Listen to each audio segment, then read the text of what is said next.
Support for the Couples Council comes from Mercier Wellness and Consulting. Their purpose is to equip you with the right skills for a happy and healthy relationship. Services available in office or virtual. Schedule your consultation now. For more information, visit mercierwellness.com. Mercier Wellness and Consulting. Small steps, big changes. This podcast is not a substitute for therapy. Please consult a licensed professional for your mental health needs. Now on with the show.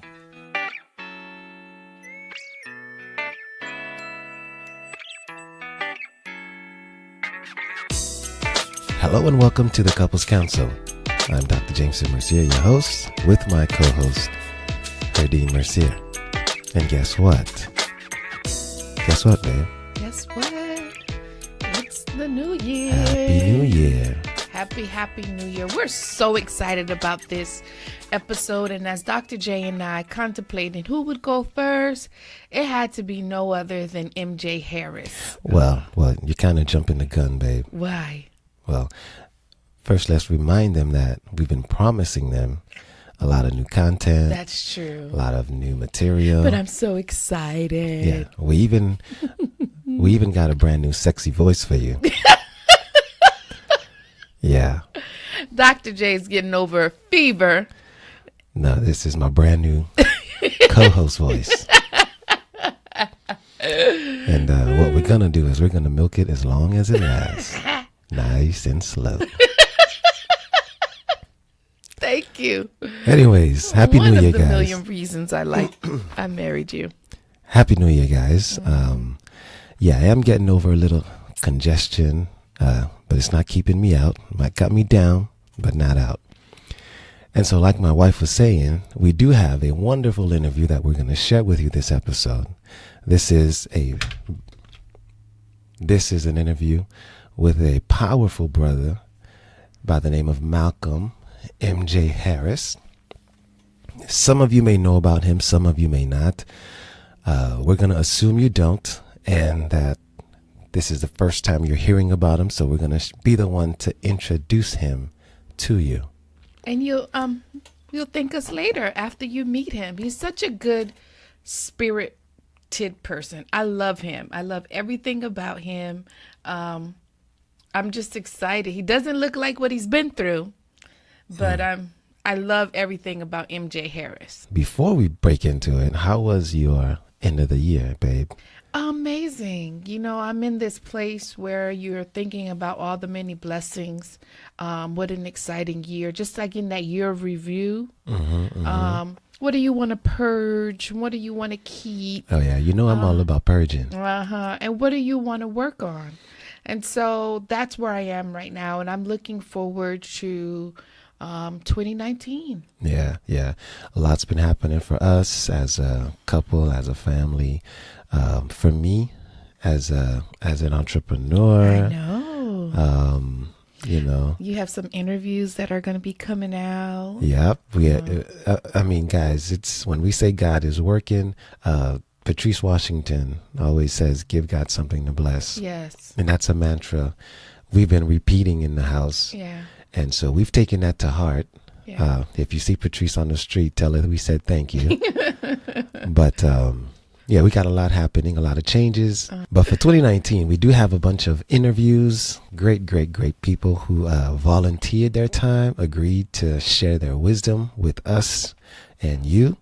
And that's what we're getting ready to drop for you guys, starting with a dear friend of ours. I feel we can call him a friend because he's someone who's really had an impact on us from the time we've been communicating with him. Yes.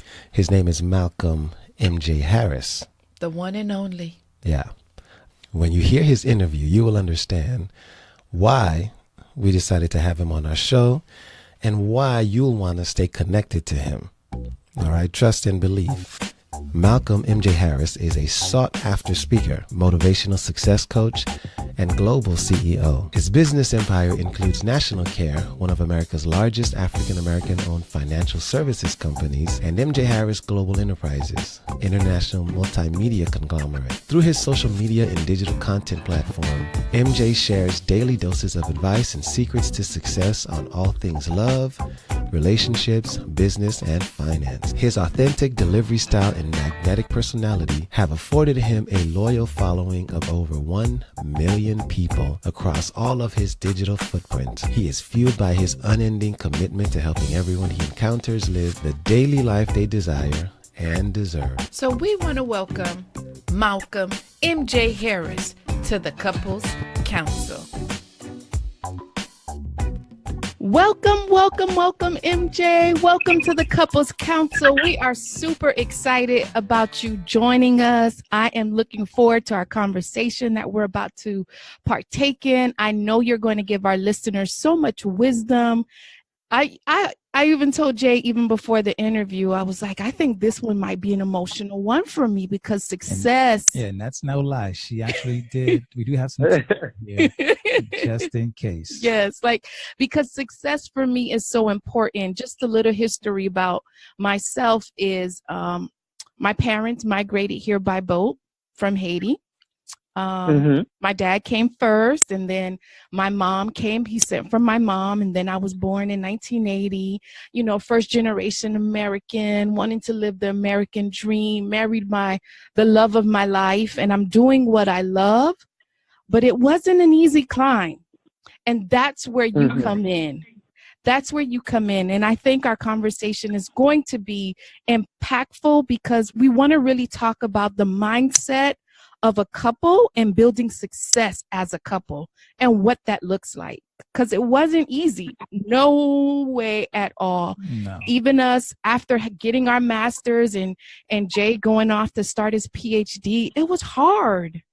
But we stayed the course. I'm talking about our lights were turned off, car repoed. It was an experience, but we stayed the course and we pushed through. And I know that there's some couples that are probably first generation trying to live the American dream like us.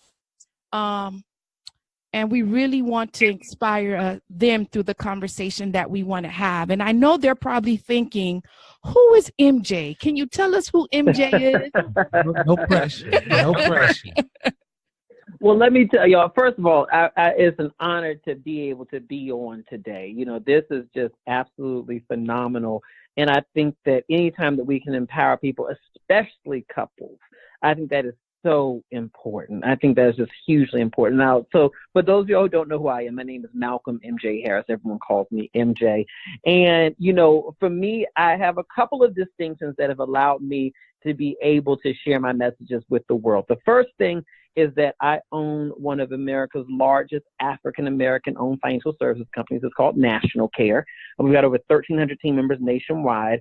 And we help people to secure a brighter and stronger financial future. So that's on one end. On the other end, even before I started my business, I was doing motivational speaking as an outlet to be able to help people. It was just something that I wanted to do. It was my form of ministry, really, in a way, to be able to help people. 10 years ago, I discovered the wonderful world of YouTube and went on YouTube and did my first video. It was an empowerment video. It did probably 10,000 views in about a couple of days. And I was like, wow, I never really done anything on YouTube, much less had this many people watch me. And we've been going and growing ever since then. Over the last 10 years, I've done over 1,500 videos that are on YouTube, Instagram, Facebook, and our own subscription-based platforms on everything from how to live your best life financially to how to live your best life emotionally and spiritually. I've got tons of online courses. We do live events. And so what I always tell people is I say, I'm a motivational success teacher. I am not just here to motivate you to feel better about your life. I'm here to motivate you to a point of action where success is the only outcome that you can achieve. Wow. Tell it. And that's why I love watching your videos. Wow. Now, from when you're on the beach to coming out of the shower with, I think you talked the razor rub cream. Like, I'm into everything MJ. I don't care what time of day it is. I'm watching MJ. Thank you, Herdyne. It's an honor and a pleasure. Thank you. Now tell us, right? So you're full of all of this motivation and inspiration. Where did all of that come from? So, for me, I first have to acknowledge that what I'm able to do in terms of my ability to influence people's decision-making processes, to seeing themselves different and better, and then acting that out, that's a gift from my creator. So some of it I can't always explain in terms of where it comes from. This is something that I always had a natural ability within. I think where my interest was birthed in terms of actually cultivating my ability within this area was because of the early life challenges that I had. I grew up in a household where, my earliest memories was watching my mother overcome addiction. My mother couldn't afford childcare, so we would go with her to the AA meetings and different things like that after school because she couldn't afford the childcare to send us elsewhere. And so seeing that and seeing, my mother work so hard to transform her life, what it made very clear to me very early in my life is that people are capable of transforming their lives, even from some of the most darkest places, if they've got the right guidance. And that resonated with me to say, I want to be able to be a guide and a beacon of light to people. And then as I just grew up through my life, I went through many challenges that I think some folks can relate to, from abuse to just feeling like an other, just not feeling like I fit in, self-worth challenges, real life challenges. And I think that the way that I responded to them was saying, well, you know what? I've got a gift inside of me. What if I could use my gift as a way to help other people as I get the help that I need as well? So as I learned more and got more empowerment for myself and applied these things in my life, I would then take those into lessons and say, let me tell y'all what I just learned, or let me tell you what worked for me. Hopefully it works for you too. And that really is, in essence, what my platform is all about. It's taking the experiences that have helped me within my life and saying, this is what worked for me. It may not work for everybody, but this is what works for me. And I'll tell you, it's working out because over 3 million people a month watch the videos, and I think that it's working for them too. There you go. There you go. And I guess that's a similarity between our platforms, because even as we host this podcast, we understand that the things that Herdyne and I do, the way we communicate and the way we run our home and our business, it works for us. And you know what, to take it further, it works for us today, right?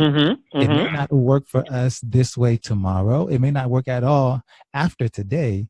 And so as we share some of this information, we recognize and we qualify it. We say, hey guys, it might be some trial and error, but you know what, try it out and let us know how it worked or how you had to alter it. Not just work, we're willing to do the work. And oftentimes we find that people aren't willing to do the work. And I think your level of success has come because you were willing to do the work. And what did that work look like for you? So I think a starting point for me was being able to acknowledge that there was work to do. I think that what a lot of people are challenged by is the acceptance that we all have broken places. We all have places within us, even if they're not broken per se, we all have development areas. And if you think about even a relationship, if you want to see where your broken places are, if you want to see where you got those development areas, get into a relationship. All right. You can think you single, sexy, and free. Okay. And when you think, well, everything's great, I'm perfect, I'm whole. You meet that man or that woman that you fall in love with, and you're going to quickly see, I've got some things to work on. If you're smart, you'll admit that to yourself. And so for me, I think it was a recognition on an individual level that I have things to work on. That some of the challenges in my life could be minimized or outright avoided altogether if I chose to work on myself. And so in recognizing I had work to do, that was the starting point. Then from there, it began to be, I had to focus on how being intentional, very serious about doing that work. For me personally, I'm a big believer in therapy. I think it's a wonderful thing. I think that what you can work through in therapy in a matter, let me tell you, what you can work through in therapy in a matter of months could take you decades to try doing your own. So to me, therapy is about expediting the healing process. It really is. And so I did therapy. I'm a big believer in it.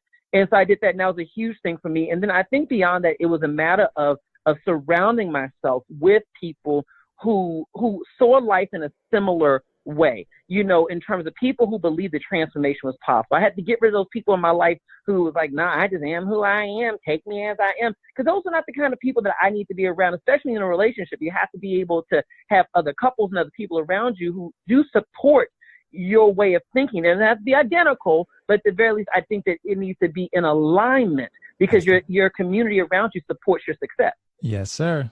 Yes, sir. Because otherwise it will just pull you back. Absolutely. And one of the things I've learned, the times in my life when I had discord with individuals, it was those times where we did not have value system alignment.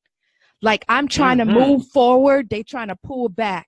I'm trying to go on to the next level, whatever God has for me, that's next. I'm extending a hand and I'm like, come on, we can do it together. But they did not have those core values. And so in one of my pillars, and I teach the wives that I work with, is you have to know when it's time to remove and let go. It's such powerful. That's powerful. You have to.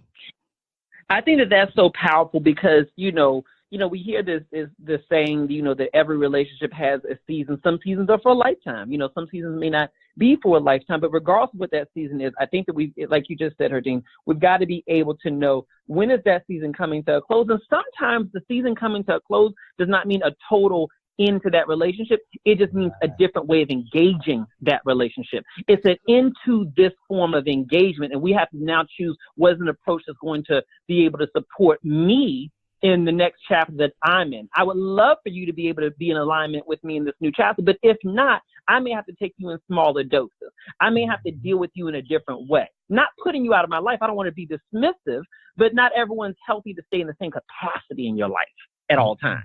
No. Now, that gets increasingly difficult when you realize that those people are, say, your family, your partner, your spouse, your boyfriend.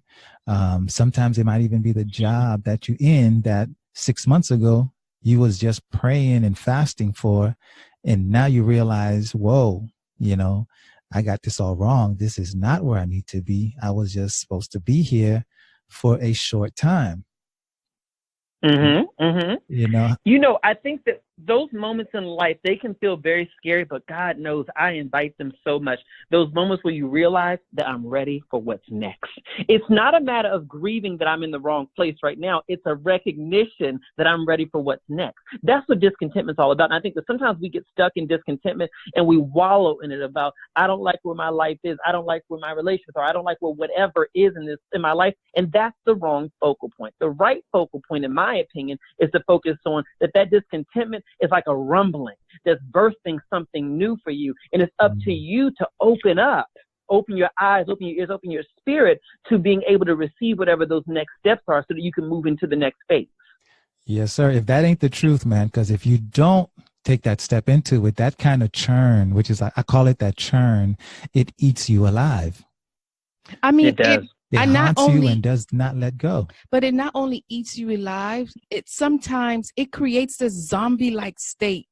Like you're going into work, you're not feeling yourself, you just know something isn't right, but you are addicted to that paycheck because that paycheck brings you that comfort. And so I know there's couples out here listening, probably with their spouse, and it's like, see, honey, I told you my job ain't doing it. It's just not doing it for me. But I am fearful. I have some past experience. Possibly my light's been turned off. My car has been towed. I'm afraid of going through a second or third bankruptcy, Lord Jesus. How do I know when it's the time? Because I don't want to be embarrassed by calling my family member to say, I may need to move back in with you. And I know you know that experience. Oh, absolutely. The thing is, when people talk about the security of a job, I always talk about this story that I remember when my job before I had my insurance business was that I worked for a management consultant. Actually, at the time, it was the world's largest management consulting firm. And what would happen, I remember I was coming in one day and I remember walking in the hallway, big, beautiful building overlooking the Potomac River in D.C. I mean, stunningly gorgeous building. And I'm walking down the hall, and next thing I know, I see one of my coworkers who was like one of my friends. One of these coworkers, but they're your friend at work. You may not hang out with them outside of work, but they're your work friend. And he is walking down the hall, holding the box. A security guy is walking beside him, and sort of escorting him out. And I said, what happened? He says, I got laid off. And what occurred to me in that moment was, this check, there's nothing secure about the check. They can lay you off in a minute. They can do a separation of employment in a second. Okay. To me as an entrepreneur, if everything fell apart, people stopped buying my online courses, stopped watching my videos. I still have my licenses in insurance and in investments. I can go sell a policy. I can do what I have to do. I can always create more revenue. There's no cap on how much money I can have, because it's like, well, if I want more, I can do more. And to me, that's what true security is knowing that you are in full control. You don't have to wait on a raise or anything like that. So if there is anyone out there who's got a spouse who's saying, baby, I want to leave my work. I'm tired of this thing. I want to approach my next chapter. But you're the one who's more security focused. I would really recommend that you re-examine what security looks like. But there's another step I would recommend. This is a step that I took before I left my job. What I did was I actually sat down and I added, what were my household expenses, right? What does it cost me to keep my life going? Okay. Maybe not all the luxuries, but like, what's the housing cost? What's the utilities cost? The basics, And then what I did was I said, okay, how many, if everything would have fallen apart, if I would have leave to start my business and everything fell apart, absolutely everything fell apart, how long would it probably reasonably take me to find another job in a comparable field? And I say, well, worst case scenario, 6 months. So then I made sure that my goal was, I was going to save at least 6 months of my expenses. Once I had 6 months of my expenses, then I had my green light to be able to leave my job, to be able to focus on my business, And so I think that's the whole thing. Fear goes away when we have a plan in place. Often fear is just you know what I mean? Fear is just your body telling you, you need a plan, you need to prepare. It's not telling you to stop. It's just telling you to prepare, And so for me, preparation helps ease my fears. Mm. Wow. And I'm telling you that's the other 4-letter word, fear and plan. It's when we deal with couples, the first thing we say is, so what is the plan? And they look at each other and they look at us, they look at me, they're like, well, we don't have one. And it sounds like it's basic, but it may be that they just have not sat together and create a plan, And so when you talk about that. Yeah. Oh, I'm sorry. I believe that a plan is your most powerful tool. Now, that doesn't mean the plan won't change, right? Mm-hmm. But a plan is at least a foundation of what is my intention and what are the actionable steps that I'm willing to take in order to make that intention a reality. Mm-hmm. Mm-hmm. And oftentimes, and when we're dealing with couples, we ask them, so what was your plan after the marriage? And their answer is, well, we planned so hard to get to the wedding that we really didn't plan for after the marriage, the realness of living together as one. Yeah. Yeah. They were still. That's a huge thing. And, I've been guilty of it, where you focus, you're focused on the day-to-day of the love and the day-to-day of the relationship. And as you begin to merge together financially, then you're focused on the day-to-day of supporting a household and all of that. But in terms of the thoughts of what is the plan for our relationship? What is the plan for how we're going to economically build together? What is the plan on how we're going to build across multiple fronts? That doesn't often happen. And I think that's what we see a lot of couples begin to run into significant challenges is when they do when life raises its head and says, hey, now we're in a tough spot because we all face them at different points in time.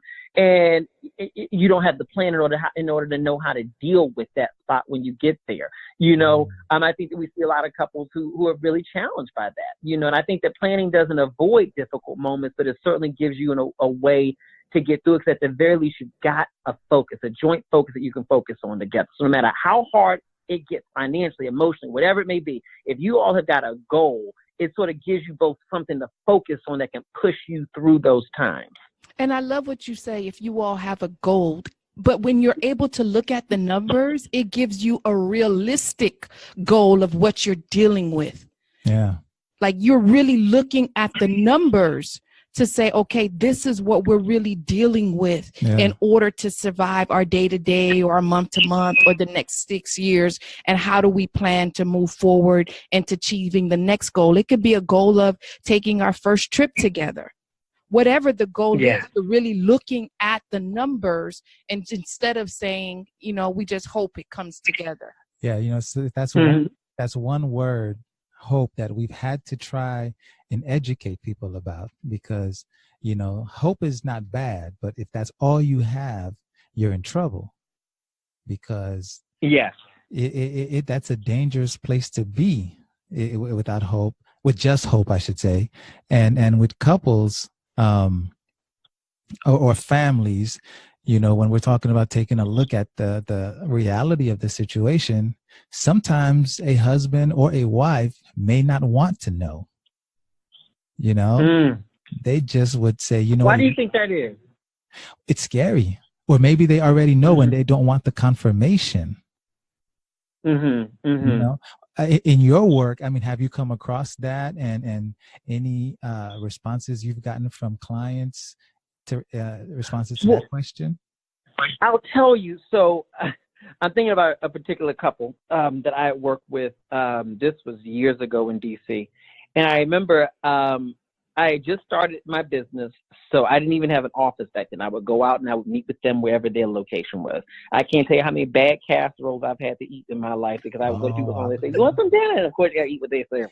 And so I would go to their homes or go wherever. So this one I went to, I believe it was their home. It was like on a Saturday morning. And the wife she was very pleasant, very happy to have me there. The husband, not so warm. He wasn't rude in any way, but he just wasn't warm at all. You know, I didn't really think much of it. You know, I figured maybe it is maybe the normal good cop, bad cop. Somebody's going to act like, you know, they don't want it. Somebody acts like they do want my help, and we'll see where we land. So long story short, we start going through the process. And they had nothing in place for their financial future, and for, you know, no retirement accounts, no savings, no nothing. And so I said, well, what we can do is this, this, and this. And I see you got excess money coming in each month that you could use to save towards this. Easy peasy. Just go ahead and let's do that. It was the most logical option. And he was resistant to everything. So eventually she ended the meeting. She says, you know what? Why don't we revisit this at another time? I said, okay, no problem. I found out a year later from her. I saw her out and about, and I said, "Hey, how are you?" She says, "I always wanted to reach out to you to apologize for how that meeting went." I said, "Well, what was going on?" She said, "Honest to God, my husband's awful with money, and the reality is that sitting there with you was very confronting for him. Even though you were giving him a plan, it still was forcing him to have to deal with the fact that he had made some choices on his end that weren't great." Now she also didn't make some great choices either, because she had no savings either. So it's not like he was just the guilty party here. They both had made choices, but she had come into a level of acceptance of where she was at and where she needed to go. He was not at a level of acceptance yet for the fact that he didn't make the best choices financially and that he needed assistance. And I think that sometimes can be what stalls some folks, is that they're not at a place of acceptance of the reality of where they are financially. You know, and I think that definitely is something that affects couples, where they're not in alignment of, you know, honey, we're not in the best place financially right now, and we need to do something about it. They're in denial, for lack of better terms. Wow. Well, and the worst part is they sit in that denial for a long time. Sometimes decades. A very long time, missing out on the time it could take to rebuild or clean up or just build up. You know, now they got to. But sometimes what folks need is a crisis. I'll tell you that. Sometimes folks need a crisis. That's true. So I say you will do different when the pain of where you're at gets to be too tough. You know. And so when I deal with folks now, and you know, I'm saying, why won't you do something different? Why won't you change your life? Why won't you spend differently? It clearly doesn't hurt enough yet, but it will. I guarantee you. You know, some people are a little bit more sensitive to the pain, so they make choices faster. But some people got to have their leg chopped off. You know what I mean? They you know, in order to, figuratively speaking, in order to get to the point of saying, you know, maybe I need to do something different. What I do recommend is this: is if you find that you're in a relationship and you're the person who is ready to make the financial changes. I do believe that we should do things in alignment with our partners, but I do think that at the end of the day, while we want to work in alignment, we are still individual beings, you know. And so I think that what we have to be able to do is to be able to make choices, say, you know what, with the resources that I have, you know, I'm going to do this to support building a better financial future. You know, hopefully you will follow suit too. But sitting and waiting on that spouse to get in the right mindset to make better choices financially, that's not helping you at all. You know, if you can do it together, do it together. If you can't do it together, then you do it, because someone's got to do this. And sometimes even when you are in a relationship, in a partnership at any time, that doesn't mean that you're going to always be at the same point at the same time. Right. You know, but that doesn't mean you should hold yourself back waiting on that person to catch up. You got to do what you got to do for you. You know, that's what I say, with your resources, whatever's your part of the pot, you utilize that to build the best future that you can. Yeah. You know, we say the same thing about therapy, because sometimes waiting for both husband and wife both spouses to agree to come to therapy, it will never happen. And so what we say is, well, listen, we can still work on the marriage with just you, because you got to go back home and you're going to be different after you've done some work and some reflection and some evaluation.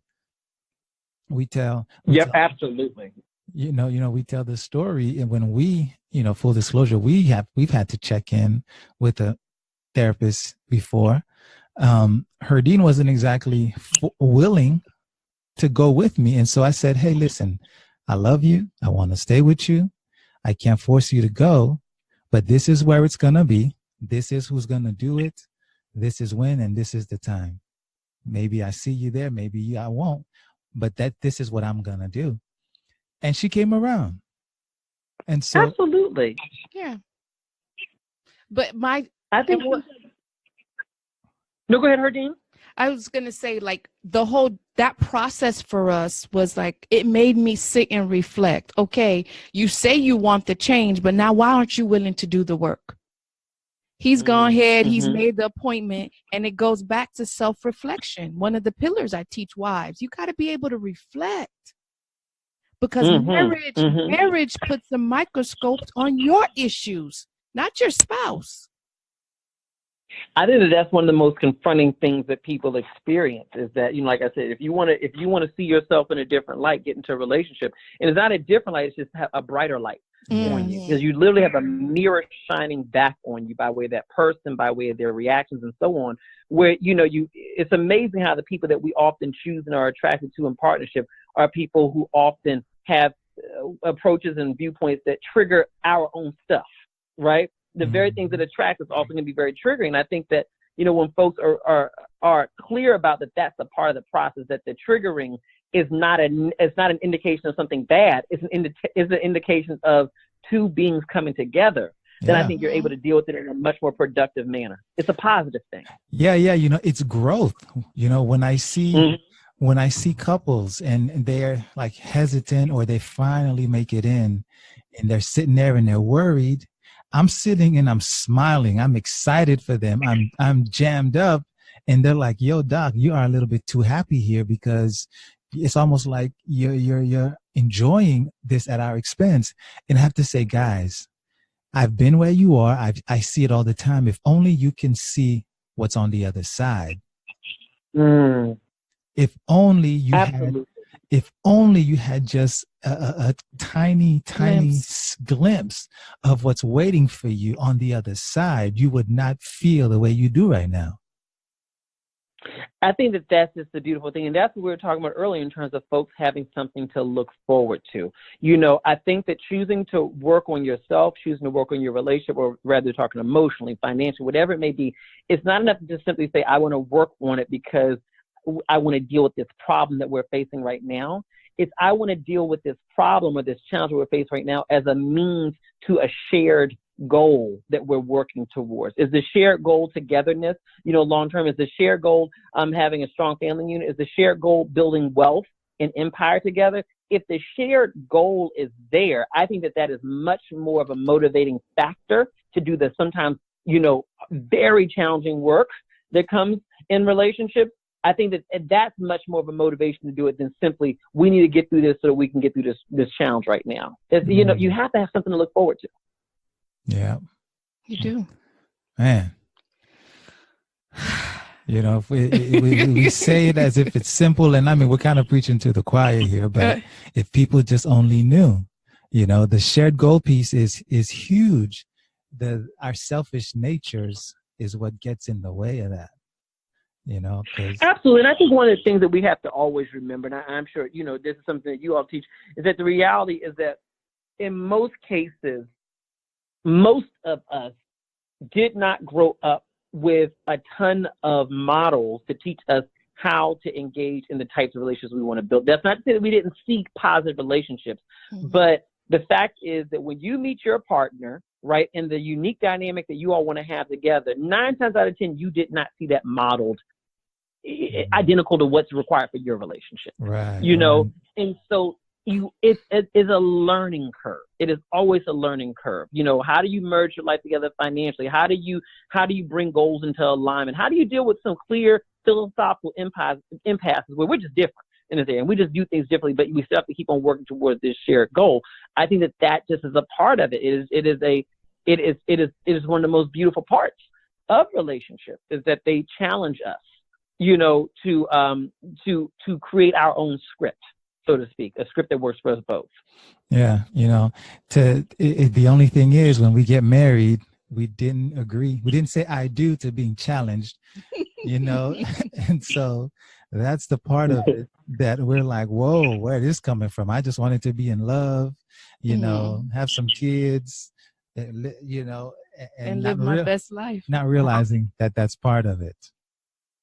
So, I'm a big fan of premarital counseling. Even if you're not in a traditional marriage, I'm still a big believer that if before you move towards moving in together, as you further become connected financially and otherwise, I am a big believer in doing it. I think that waiting until there's trouble on the horizon is certainly a viable reason to go.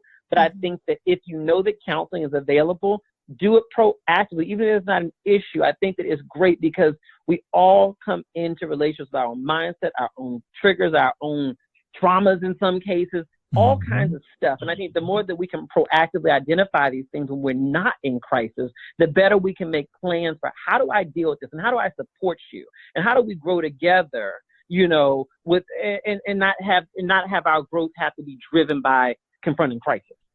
You are so correct, MJ. And one of the things that we like to promote, even after marriage, we talk about doing love check-ins. Just like you check in, make sure you do your oil change. You make sure that you check in on your credit at least once a year. The standard, I think, is you make sure that you check on all these things. So why aren't you checking in on your love story? Why do you have to wait for something else to happen that's major before you check in? And so we have what we call love check-ins. You're coming in just to check in on your love, and are you heading in the right direction? Are you heading in that direction that you mapped out for your life? Mm-hmm. And I think that's beautiful. It's amazing. And I just want to thank you for this conversation that we had today. And I know that our couples are really going to benefit from it. But before we let you go, we want to ask you some questions, just to hear your thought. What would you tell your 15-year-old self today? I would tell my 15-year-old self that I am enough. And that I am worthy of every good thing. That was probably one of the greatest struggles that I dealt with, was not feeling like I was enough. I, like many people, define myself by the challenges that I faced in life. I was an abuse victim, and that affected my sense of self-worth. I had a learning disability, which made learning in school very challenging for me. So I didn't believe I was very smart. I defined myself through messages that had nothing to do with who I was. The reality that I'm enough, and no matter what challenges I have, no matter what opportunities I face, I am always going to be enough. And everything that I desire, I absolutely deserve. In fact, I believe that the desires of my heart are sacred because they were given to me because I'm the one to walk it out, and I deserve it. I deserve every good thing in my life. And I think that that's something that I would have told my 15-year-old self. I don't have no tattoos. I don't have no desire to have one, but I would tattoo that on my forehead. So I thought every time I look in the mirror. Wow, nice. Second question. One word to describe your journey. That's a good one. Let's see. One word to describe my journey. Inspirational. Yes, it is, my brother. Yes, it is. Yes, it is. Yeah, I would say inspirational.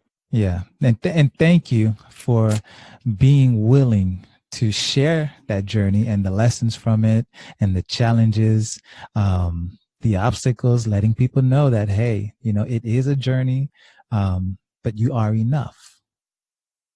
Yes, once you lock into the fact that you're enough, that's your true power, because the greatest gift that you can ever give the world is you, being your full yourself. That's the greatest gift that you can give the world. Literally, there's so many wonderful things that are waiting to be unleashed into your life that you can walk right into once you're willing to be yourself and give the world that. And I think that the only way that you can be yourself is by recognizing that you are enough. If you look at my journey on camera, I remember when I first started out doing videos, and this is sort of a microcosm for what was going on in my life all along those years, was when I first started doing videos, I was very much so a perfectionist, very low self-esteem, had a powerful voice for inspiring people, but I struggled with my self-esteem. And I had everything had to be perfect because I didn't think I was enough. So to do one little 5-minute video, it would take me 5 or 6 hours. So I would shoot it over and over and over and over and over again, sometimes well over 100 takes of the same message to finally put it out, right? It was exhausting, and then as years went forward, I kind of was like, okay, I think I'm enough. I don't think I need to do all that. Maybe I can try doing videos another way. So I started doing other videos, and then I moved into doing videos with big production. I mean, thousands of dollars on the camera, folks, and everything like that. And I'd be in beautiful, beautiful suits. I always have to look good in my suits. and then that, I said, because my message is not enough. My message is not enough. I have to make sure I look good and everything has to be perfect in order for people to actually want what I'm offering them.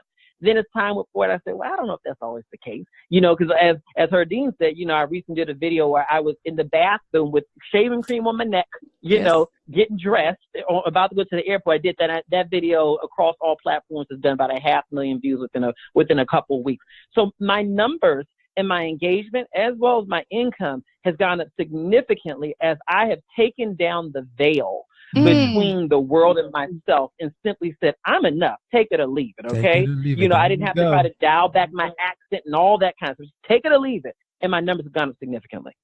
And I think that's a reflection of what can happen in your life. You don't have to be a public person like me. It's a reflection of people embrace you more when you bring your full self to the table.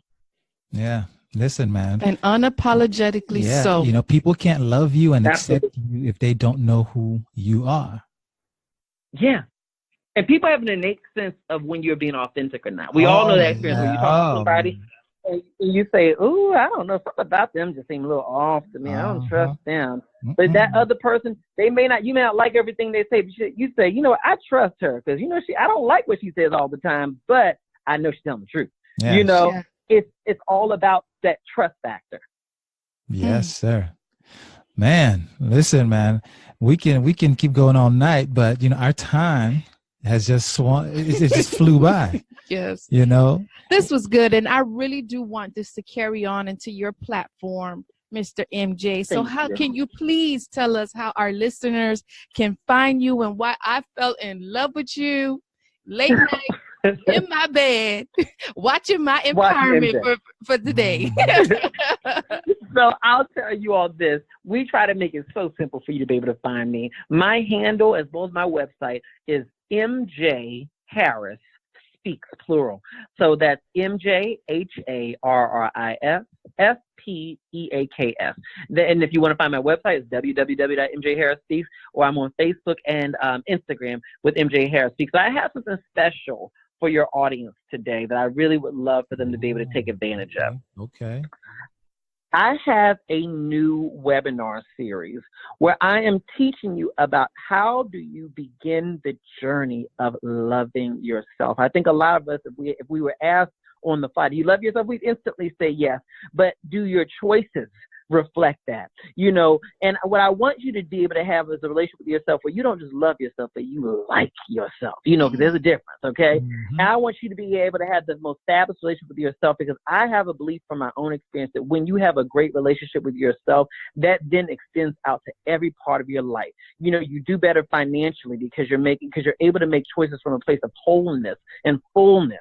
So you make better choices. You're able to say no to things that you need to say no to, and yes to things you need to say yes to. And especially when it comes to relationships, I think that we are much better partners when we have a strong sense of our own value and self-love, and we're not looking for someone to provide us with that value.